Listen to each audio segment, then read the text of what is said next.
Hooray! We made it! We are at the end of our month-long challenge. #gratitude with Dr. Allison. If you have stuck with me for this entire month, I'm so proud of you. Today we're going to talk a little bit about what we learned and reflect on the impact of gratitude on our daily lives. Stick with me.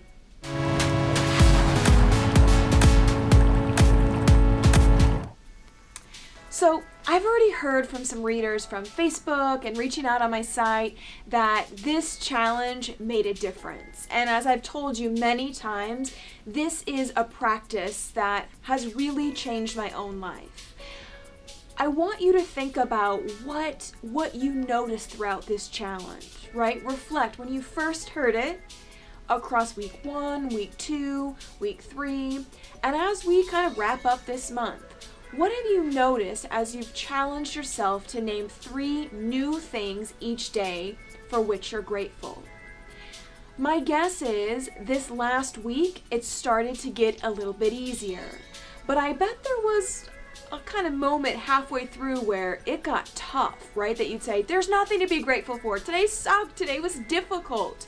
You're gonna have those days, and I know it was hardest to practice gratitude on those days.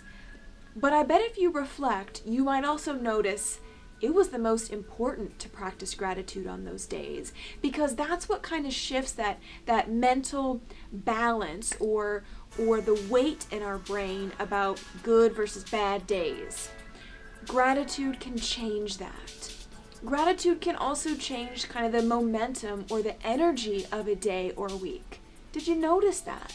That after you would say, okay, I gotta do this gratitude thing today, after you named those 3 new things, did you feel a shift in mood or motivation or hopefulness?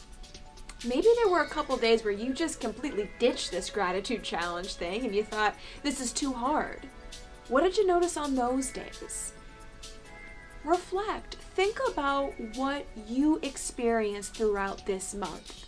I loved reading people's points of gratitude that they shared either on social media or with me through email, something like that. One of the coolest things was to really see that these weren't new things that people were buying or all of a sudden doing. They were things that were already happening in their daily life that otherwise they were sort of missing. So it was really cool to see we don't have to do something drastically different to change our level of happiness. It's just about noticing what's already there. And I hope what this challenge taught you and what it continues to teach me is that there are all sorts of goodness all around me every single day, every single hour. It's up to me to notice them and to practice gratitude.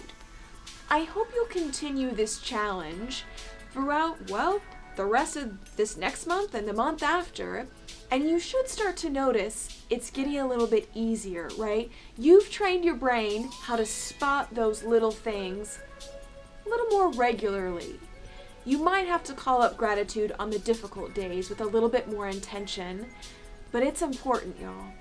So continue with gratitude, and I'm so grateful for those of you who have followed along, who have been vulnerable, who have practiced mindfulness and living with intention around this gratitude challenge.